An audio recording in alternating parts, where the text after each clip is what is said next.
بسم اللہ الرحمن الرحیم۔ پروگرام ویلیو اسپیشل کے ساتھ آپ کا میزبان اقبال ساجد حاضر ہے۔ آج میرے ساتھ شریک گفتگو ہیں ڈاکٹر محمد ادریس خان صاحب۔ آپ پی ایچ ڈی ہیں اور ایچ او ڈی ہیں ایسٹرن میڈیسن ڈپارٹمنٹ میں، سپیریئر یونیورسٹی لاہور میں۔ آپ کو ویلکم کرتا ہوں۔ بہت شکریہ سر۔ ڈاکٹر صاحب، آج کل بہت زیادہ شور ہے کہ ڈینگی مچھر نے کاٹ لیا، بندہ ہاسپٹل چلا گیا، ہاسپٹل سے پھر اللہ کے پاس چلا گیا، تو یہ ڈینگی ہے کیا؟ بسم اللہ الرحمن الرحیم۔ جی بالکل، یہ اس وقت کی ایک بہت بڑی مہلک مرض ہے جو نہ صرف پاکستان میں بلکہ دنیا کے بہت سارے ممالک میں اس موسم میں زیادہ پھیلتی ہے، اور اس سے بہت سارے لوگ شدید بیمار بھی ہوتے ہیں اور موت کے منہ میں بھی چلے جاتے ہیں۔ ڈینگی ایکچولی ایک وائرس ہے جو مچھر کے ذریعے پھیلتا ہے، اور اس کی خاص خوبی یہ ہے کہ یہ وہ مچھر ہے، عموماً ہمارا کنسیپٹ یہ ہے مچھر کے بارے میں کہ مچھر گندگی پہ ہوتا ہے اور گندے پانی پہ ہوتا ہے۔ اس مچھر کی خوبی یہ ہے کہ یہ صاف پانی پہ ہوتا ہے، اور دوسری بات یہ ہے کہ عموماً مچھر رات کے وقت کاٹتے ہیں، لیکن یہ جو ڈینگی کا مچھر ہوتا ہے یہ یا صبح آپ کو کاٹتا ہے پاؤں پھٹتے وقت جب بالکل سورج نکل رہا ہوتا ہے، یا سورج جب غروب ہو رہا ہوتا ہے۔ یہ دو ٹائم اس کے بڑے اہم ہیں۔ تو اس وقت میں جب مچھر کاٹتا ہے تو وہ وائرس جسم کے اندر منتقل ہوتا ہے اور وہ بیماری پھیلاتا ہے۔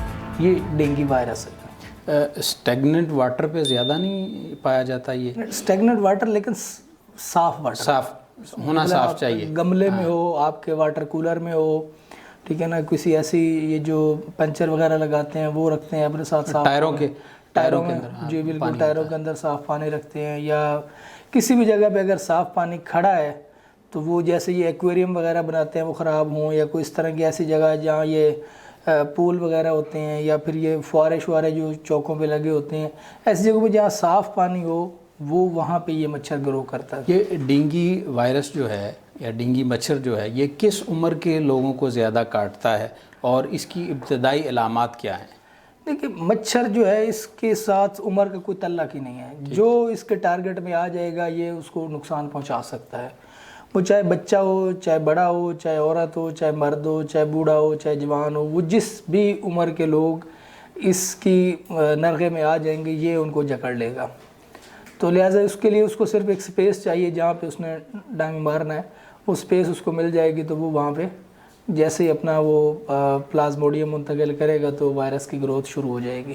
اور اس کی ابتدائی علامات جو ہیں باقی عام جیسے بخار ہوتے ہیں، اس میں بخار ہی ہوتا ہے، اور اس میں زیادہ تر بخار سردی کے ساتھ ہوتا ہے، اور دوسری چیز یہ ہوتی ہے کہ اس میں بخار شدت کے ساتھ ہوتا ہے، آپ کو 103 104 تک بخار جاتا ہے۔ اور اس کے ساتھ ساتھ جو زیادہ علامات ظاہر ہوتی ہیں وہ یہ ہوتی ہیں کہ اس میں کپکپاہٹ ہوتی ہے، سردی لگتی ہے، جیسے ملیریا بخار میں کسی وقت ہم دیکھا کرتے تھے، اس طرح کے عام بخاروں کی طرح بخار ہوتا ہے، لیکن اس کے ساتھ بھوک نہیں لگتی، متلی کی کیفیت رہتی ہے، اور جسم میں کمزوری محسوس ہوتی ہے، اور جسم پورا درد کرتا ہے۔ یہ ابتدائی علامات ہوتی ہیں اس کے۔ کن علامات کی صورت میں ہمیں، جیسے آپ نے بتایا کپکپاہٹ ہوتی ہے، پھر بخار تیز ہوتا ہے، تو ہمیں آیا فوری کوئی چیک اپ کروانا چاہیے یا اس کا ٹیسٹ کروانا چاہیے؟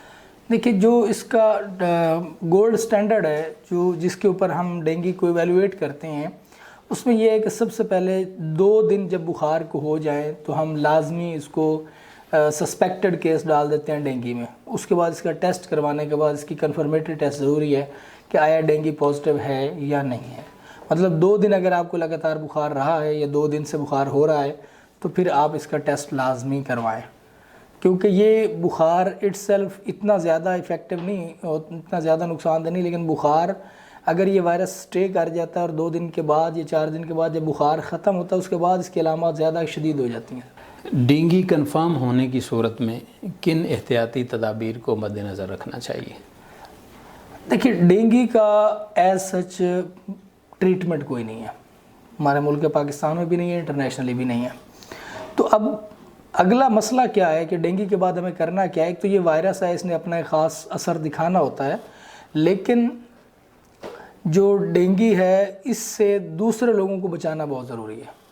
اب فار ایگزامپل گھر میں ایک بندے کو ڈینگی ہو گیا ہے، اب جب مچھر اس کو کاٹے گا یا اس سے کاٹا ہوا مچھر اگلے بندے کو کاٹے گا تو وہ ڈینگی پھیلتا جائے گا، وہ پھر ان کنٹرولڈ ہو جائے گا۔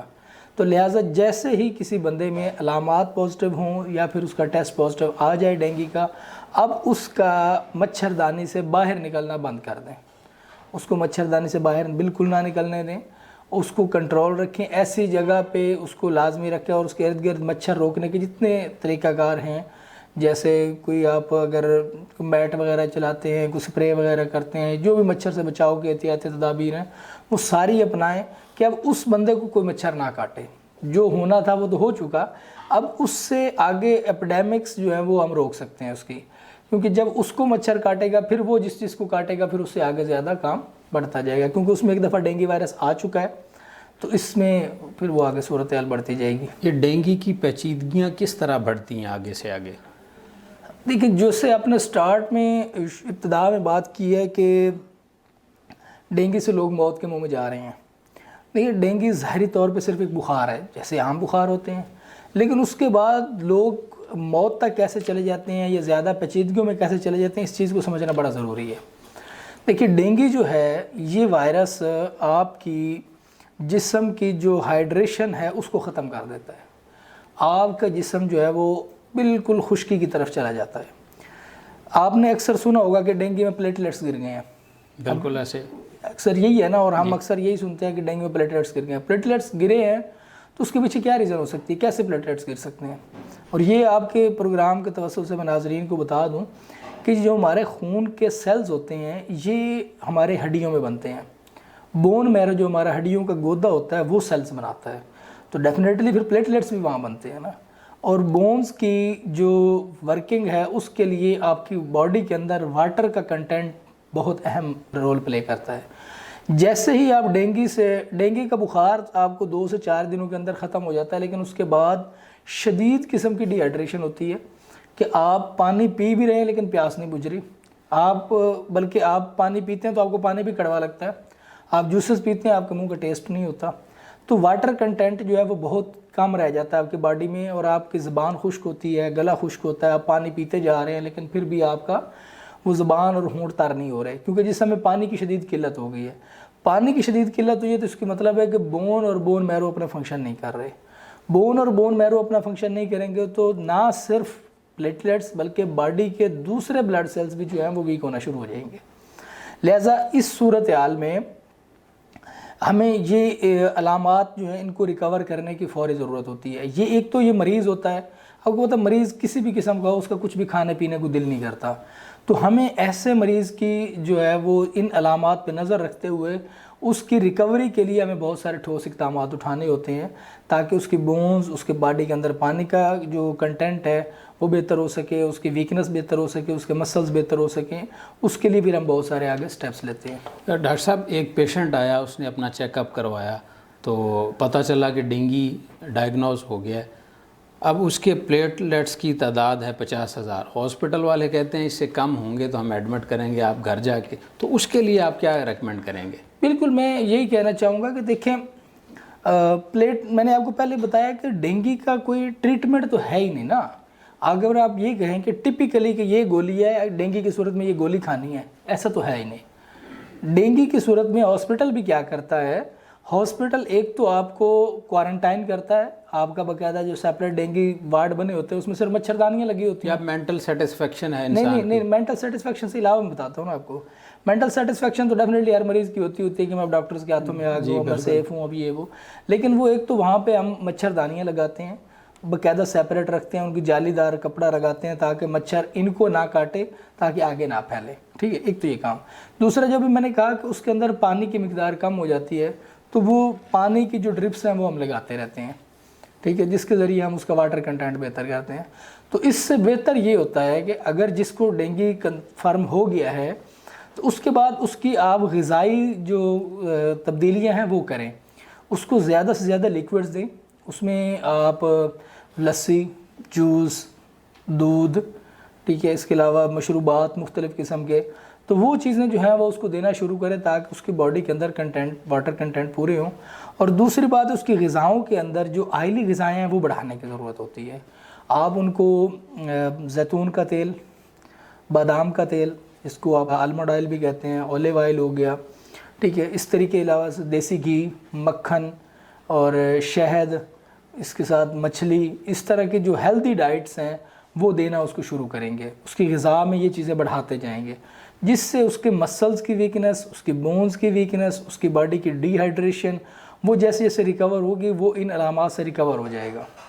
اگر وہ صرف اور صرف دوائیوں کے انتظار میں رہتا ہے اور صرف گولیوں پہ ڈیپینڈ کرتا ہے، اپنی ڈائٹ بہتر نہیں کرتا اور اپنی جو ہے کنڈیشنز کو امپروو کرنے کے لیے اسٹرگل نہیں کرتا، تو وہ ڈیفینیٹلی پھر موت کے منہ میں جا سکتا ہے. کیونکہ وہ باڈی کے اندر پانی کا آپ کو پتہ بڑا اہم کردار ہے. پانی جسم میں کم ہوتا ہے تو ایسا ایسا بندہ بالکل ویک ہو جاتا ہے، اس کے مسلز میں اکڑاؤ شروع ہو جاتا ہے، اس کی جو ہے وہ برین جو ہے وہ ویک ہونا شروع ہو جاتا ہے، اس کے وائٹلز کم ہونا شروع ہو جاتے ہیں، تو ایسا ایسا وہ ڈیتھ کی طرف چلا جاتا ہے. جی ڈاکٹر صاحب بہت شکریہ، آپ نے ڈیٹیل سے بتایا کہ کس طرح ڈی ہائیڈریشن ہو جاتی ہے اور ہمیں ہیوی ڈائٹ کی طرف جانا چاہیے.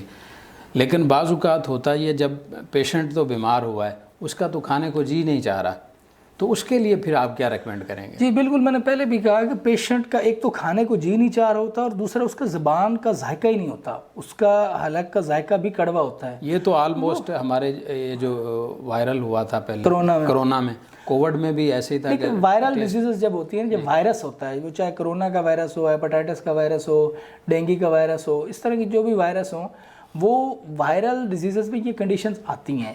اب کرنا کیا ہوتا ہے کہ آپ مریض کو ایک ہوپ دلانا ہوتی ہے، اور مریض کو یہ کنونس کرنا ہوتا ہے کہ آپ نے یہ اسٹرگل کرنی ہے، یہ آپ کو ریکوری کی طرف لا سکتی ہے. آپ اس کے پسندیدہ مشروب کی طرف جائیں. سم ٹائم وہ چیز اس کو ٹیسٹ نہیں بھی فیل کر رہا ہوتا، تو اس کو پتہ ہوتا ہے کہ جی مجھے کیلے کا ملک شیک بڑا پسند ہے، تو آپ اس کو کیلے کا ملک شیک دیں. وہ کہتا ہے مجھے سیب کا شیک پسند ہے، آپ اس کو وہ دے دیں. اس کو آپ شہد والا پانی بنا کے دے سکتے ہیں، اس کو آپ لسی پلا سکتے ہیں، اس کو آپ دودھ پلا سکتے ہیں. کچھ نہ کچھ مشروب اس کے آئیڈیل ہوتے ہیں. آپ اس کو گنڈیری ہو سکتی ہے، گنے کا رس ہو سکتا ہے، موسمی کا رس ہو سکتا ہے، اس طرح کے مختلف جوسز جو کبھی نہ کبھی اس نے آئیڈیلائز کیے ہوں گے کہ مجھے یہ بڑے فیوریٹ ہے میرے، یہ میں بڑا پسند کرتا ہوں. تو وہ اور دوسری بات ہم یہ غلطی یہ کرتے ہیں کہ ہم مریض کے ساتھ تھوڑی جب زبردستی کرنے پہ آتے ہیں نا، پھر ہم اس کو گلاس کے گلاس میں ڈیلنا شروع کر دیتے ہیں. اس سے سم ٹائم اس کو وامٹ آ جاتی ہے اور پھر وہ مترفر ہو جاتا ہے. اس کو کہیں ہلکا ہلکا پیے، ایک گلاس بھی. جیسے کچھ لوگ ریکمینڈ کرتے ہیں جی پپیتے کا وہ پلائیں، تو اب کچھ لوگ وہ پپیتا نہیں کھانا چاہتے، نہ اس کا جوس پینا چاہتے ہیں. دیکھیں وہ ایک آ جاتی ہے ٹریٹمنٹ والی بات نا. ٹریٹمنٹ والی بات ہم آن ایئر نہیں کر سکتے، ہم جنرل ٹپس پہ آ سکتے ہیں نا. جنرل ٹپس میں یہ بات کر رہا ہوں کہ آپ کو پپیتا ملے یا نہ ملے، پانی تو آپ کے گھر میں ہے نا، دودھ ہے، لسی ہے، شربت ہے، تو وہ چیزیں تو آپ دینا. اس کی اوور آل جب بونز اور بون میرو بہتر ہوگا تو آٹومیٹیکلی اس کے پلیٹلیٹس بھی بہتر ہو جائیں گے. آپ صرف پلیٹلیٹس کو فوکس کریں گے، لیکن اس کی جو باقی باڈی پینز ہیں، جو اس کی ڈی ہائیڈریشن ہے، جو اس کی انرجی لاس ہوئی ہے، اس کی ریکوری کے لیے بھی تو کام کرنا ہی کرنا ہے نا. پلیٹلیٹس تو وہ جو آپ کو رپورٹ میں نظر آ گئے ہیں، اب آپ اس کے پیچھے پڑ گئے ہیں کہ جی ہمیں وہ پلیٹلیٹ ہی بہتر کرنے ہیں. اس کے علاوہ بھی اس کے بہت سارے مسائل ہوتے ہیں، ان کو دیکھنا ہوتا ہے. اس کے ساتھ ساتھ آپ کو چلنا ہوتا ہے کہ ہمیں یہ کرنا ہے، ہمیں یہ کرنا ہے، ہمیں یہ کرنا ہے. مریض آپ کو خود بتاتا ہے کہ مجھے بھوک نہیں لگ رہی ہے، میرے پیٹ میں درد ہو رہا ہے، میرے سر میں درد ہو رہا ہے، مجھ سے اٹھا نہیں جا رہا، میری ٹانگیں درد کر رہی ہیں. تو وہ جو ساری چیزیں بتا رہا ہے، اٹس مین اس کی باڈی کے اندر کہیں نہ کہیں اور بھی ویکنیسز ہیں نا. ہم کرتے کیا ہیں، ایک تو سوشل میڈیا کا دور ہے اور اس طرح سے لوگ سنی سنائی باتوں کے پیچھے زیادہ چل پڑتے ہیں. تو انہیں یہ دیکھنا ہے کہ مریض کی کمپلینٹ کیا کیا ہیں اور ان کو کیسے کیسے ایڈریس کرنا ہے. یہ بڑا ضروری ہوتا ہے. جب آپ مریض کی کمپلینٹ ایڈریس کرنا شروع کرتے ہیں تو اس کے ساتھ ہمیں یہ دیکھنا ہے کہ مریض بندہ بیمار ہو گیا، بیمار ہونے کے بعد اس کو پیاس نہیں لگ رہی، اس کو پیاس تو اس میں شدید لگتی ہے، ویسے بھوک نہیں لگ رہی، اس کا اٹھنے کو دل نہیں کر رہا، اس کی ٹانگیں درد کرتی ہیں، وہ کمر درد کی شکایت کر رہا ہے، تو اس کا مطلب ہے کہ وہ شدید ویکنس میں چلا گیا، کمزوری میں چلا گیا. اب ہم نے اس کو آہستہ آہستہ طریقے سے اپنی ڈائٹ کی طرف لے کے آنا ہے جو اس کو پسند آتا ہے. اور یہ بھی نہیں کہ ایٹ اے ٹائم اس کے سامنے 4-5 چیزیں رکھیں، وہ تھوڑی تھوڑی ایک ایک چکھ لے گا، سارے وہ بھی نہیں کھائے گا. تھوڑی دیر بعد پھر اس کو وہ ٹیسٹ کروا دیں، پھر تھوڑی دیر بعد ٹیسٹ کروا دیں. آہستہ آہستہ وہ ریکوری فیز میں چلا جائے گا. لیکن جب تک وہ کھائے پیے گا نہیں، اور کھانے پینے میں ہمیں مریض سے زیادہ یہ مریض کے جو لواحقین ہوتے ہیں ان کا امتحان ہوتا ہے کہ انہوں نے مریض کے ساتھ چلنا کیسے ہے. وہ بعض کا تو مریض کو ڈانٹ رہے ہوتے ہیں کہ یار چنگا بھلا سیاڑا بندہ تو کی کر رہے تھے، نہیں پتا تو بیمار ہیں یہ وہ. لیکن یہ اس کی مجبوری ہے، وہ تو بیمار ہے نا. اس کو ہمیں کونسل کرنا ہوتا ہے، اس کی ڈائٹ کے لیے اس کو ہم نے کنونس کرنا ہوتا ہے. اس سے پوچھنا ہوتا ہے بھائی کیا پسند کرتے ہو آپ، یا جو اس کے آس پاس رہتے ہیں ان کو پتہ ہوتا ہے کہ یہ فلاں چیز بڑے شوق سے کھاتا ہے، وہ چیز دے دیں اس کو. تو وہ چیزیں آہستہ آہستہ جب وہ کھانا شروع کرے گا تو ریکوری میں آ جائے گا، پھر جا کے وہ بہتر ہو سکتا ہے. جی ڈاکٹر صاحب یہ بھی بتائیے گا کہ جس طرح آپ نے کہا کہ بخار اس میں ہو جاتا ہے، تو الگ الگ سے بیماریاں ہیں، کسی میں بخار ہو جاتا ہے، تو یہ علامات سے تو پتہ چلتا ہے کہ بخار ہو گیا یا ویکنیس ہوگی، تو اس کو ڈفرینشیٹ کیسے کریں گے؟ دیکھیں اقبال صاحب کہ جب بھی مریض ڈاکٹر کے پاس تبھی آتا ہے جب اس کی روٹین ڈسٹرب ہوتی ہے. مریض نے آگے یہ بتانا ہوتا ہے کہ مجھے بخار ہو رہا ہے، تو اس سے اگلا سوال ڈاکٹر یہی پوچھتا ہے کہ بخار کے ساتھ اور کیا علامات ہیں، کیونکہ بخار اٹ سیلف کوئی ڈیزیز نہیں ہے، کوئی بیماری نہیں ہے. بخار ایک علامت ہے کہ انڈر لائن کوئی بیماری چل رہی ہے، کوئی ایسا انفیکشن ہو چکا ہے اور اس کی جو علامت ہے اس کے نتیجے میں بخار ہو رہا ہے. بلکہ ہمارے ایک ٹیچر کہا کرتے تھے کہ بخار جو ہے یہ ایک بہت بڑی نعمت ہے، کیونکہ بخار ہمیں ایک سگنل دے رہی ہوتی ہے کہ کوئی باڈی کے اندر کوئی پیتھوجن، کوئی بیکٹیریا، کوئی وائرس ایسا گھس گیا ہے جو باڈی کو نقصان دے رہا ہے. آپ ٹائملی اس کو ٹیکل کر لیں. ایک الارم بج جاتا ہے باڈی کے اندر کہ اب آپ کو بخار ہو رہا ہے، تو اٹس مین کہ کوئی نہ کوئی باڈی کے اندر گڑبڑ ہے. جیسے بخار ہوتا ہے مریض ڈاکٹر کے پاس آ جاتا ہے کہ مجھے بخار ہو رہا ہے، تو پھر اس کے ساتھ ہم یہ دیکھتے ہیں باقی علامات اس کی دیکھی جاتی ہے. سم ٹائم فلو ہو رہا ہے، پیٹ درد بتاتا ہے، گلا خراب ہے، کھانسی ہے، تو پھر اس کے سے ہمیں کلو ملتے ہیں کہ یہ کس ایریے کا انفیکشن ہے جس کی وجہ سے یہ بخار ہو رہا ہے. پھر اس ایریے کو ہم امپروو کرنے کے لیے یا اس کی ایویلویشن کرنے کے لیے پھر ہم متعلقہ ٹیسٹ کروا لیتے ہیں.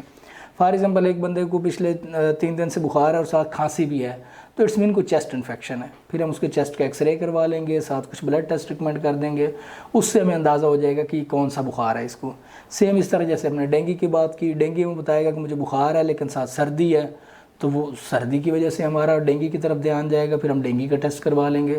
ایک بندہ کہتا ہے مجھے بخار ہے لیکن ساتھ پیٹ درد ہے، وامٹنگ ہے، ڈائریا ہے، تو ڈیفینیٹلی ٹائیفائڈ کی علامات ہوتی ہیں، پھر ہم ٹائیفائڈ کے ٹیسٹ کروا لیتے ہیں. بخار کے ساتھ ساتھ ہم باقی چیزیں جب چیک کرتے ہیں اور اس سے ایک کلو ملتا ہے، اس کلو سے پھر آگے ہم ٹیسٹ کی طرف جاتے ہیں، ٹیسٹ اس کو کنفرم کر دیتا ہے اور اس کے متعلق ہم پھر آگے چلے جاتے ہیں. ڈاکٹر صاحب، دوسری جنگ عظیم میں لاکھوں فوجی جو ہے نا مارے گئے، کیا آپ دیکھتے ہیں کہ وہ بھی اسی طرح کی علامات تھی، ڈینگی ٹائپ؟ دیکھیں ایک چیز تو کلیئر ہے کہ ملیریا اور ڈینگی جو ہیں یہ دونوں مچھر سے ہی پھیلتے ہیں. اب جیسے جیسے چیزیں ایڈوانس ہوتی ہیں نا، جیسے ہمارا مائکروسکوپ کا دور آیا ہے اور چیزیں میڈیکل میں ایڈوانسمنٹس آئی ہیں، ٹریٹمنٹ میں ایڈوانسمنٹ آئی ہیں، اس میں ہمیں یہ پتہ چلتا ہے کہ مچھر بھی ایک قسم کا نہیں ہے، مچھر کی کئی ٹائپس ہیں. ایون کہ اگر آپ کو ملیریا بھی ہوتا ہے تو ملیریا ایک دوائی سے ٹھیک نہیں ہو سکتا. ملیریا کی 4 ٹائپس ہیں، چاروں ٹائپس کا الگ ٹیسٹ ہوتا ہے اور ان چاروں ٹائپس کے الگ الگ ٹریٹمنٹس ہیں. سم ٹائم ہمیں علامات سیم لگ رہی ہوتی ہیں، جیسے ابھی ہم نے کہا ملیریا جو ہے وہ اب کنٹرولڈ ہے، اس کی ٹریٹمنٹس اویلیبل ہیں. جیسے ملیریا ہوتا ہے اس کو اینٹی ملیریل ڈرگز دیتے ہیں، وہ ٹھیک ہو جاتے ہیں. لیکن ڈینگی کی ابھی اینٹی ڈینگی کوئی میڈیسن ہم بنا نہیں سکے، نہ کسی ڈیولپڈ کنٹری میں اور نہ ہمارے پاس ہے. تو لہٰذا ڈینگی کے معاملے میں ہم تھوڑا سا اور طریقے سے کیئر کرتے ہیں، اور اگر یہ کنفرم ہو جائے کہ یہ ملیریل پیراسائٹ ہے تو ملیریل پیراسائٹ کے لیے ہمارے پاس ڈرگز اویلیبل ہیں، ٹریٹمنٹ میتھڈز اویلیبل ہیں، تو اس کو ہم کنٹرول کر لیتے ہیں. لیکن میتھڈ میں نے آپ کو پہلے بھی تھوڑا سا ایلیبوریٹ کر دیا ہے کہ ملیریا کا مچھر جو ہے وہ گندگی پہ پھیلتا ہے، وہ رات کو کاٹتا ہے، ٹھیک ہے، اور یہ جو ہے یہ مچھر یہ پاؤ پھٹنے کے بعد کاٹتا ہے، ڈے ٹائم میں زیادہ ڈے ٹائم میں کاٹتا ہے. یہ صاف پانی پہ پلتا ہے دونوں مچھر، لیکن مچھر کی ٹائپس الگ ہیں. تو وہ جیسے آپ کے پاس اگر میں آپ سادہ الفاظ میں بات کروں، آپ کے پاس گائیں جو رکھتے ہیں گھروں میں لوگ، ان کی کتنی اقسام ہیں؟ بھینسوں کی اقسام ہیں، مرغیوں کی اقسام ہیں، بطخوں کی اقسام ہیں. ہے تو دیکھنے میں بطخ ہی ہے، تو دیکھنے میں گائے. ایون کبوتر لوگ رکھتے ہیں، بڑی اقسام کے کبوتر ہیں، طوطے ہیں. تو اس طرح مچھروں کی اقسام ہے. کچھ خاص قسم کے مچھر سے ملیریا ہوتا ہے اور ایک خاص قسم کے مچھر سے ڈینگی پھیلتا ہے. تو یہ ان دونوں میں فرق ہوتا ہے. اور پھر ڈینگی کا جو ہے وہ وائرس ٹیسٹ الگ ہوتا ہے، ملیریل پیراسائٹ کا ٹیسٹ الگ ہوتا ہے. تو وہ دونوں ٹیسٹ کروا لیتے ہیں. جو ملیریا پازیٹیو وہ تو ملیریا کو ٹریٹ کرتے ہیں، ڈینگی پازیٹیو وہ تو ڈینگی کو ٹریٹ کرتے ہیں. یہ ان میں ڈفرینس ہوتا ہے. جی ڈاکٹر محمد ادریس خان راؤ صاحب، بہت شکریہ آپ کا، آپ نے قیمتی ٹائم دیا. ناظرین، کیونکہ ابھی تک باقاعدہ ڈینگی کا کوئی علاج تو ہے نہیں، تو ڈاکٹر صاحب کے مفید مشوروں سے یہی ثابت ہوتا ہے کہ ہم اپنی ڈائٹ کو کنٹرول کریں اور جیسے جیسے کمزوری کو صحت یابی کی طرف لے کے جائیں، اپنی ڈائٹ کو بہتر سے بہتر بنائیں، تو اس سے ہمیں نجات مل سکتی ہے. اپنا بہت سارا خیال رکھیے گا. اپنے میزبان اقبال ساجد کو اجازت دیجیے. اللہ حافظ.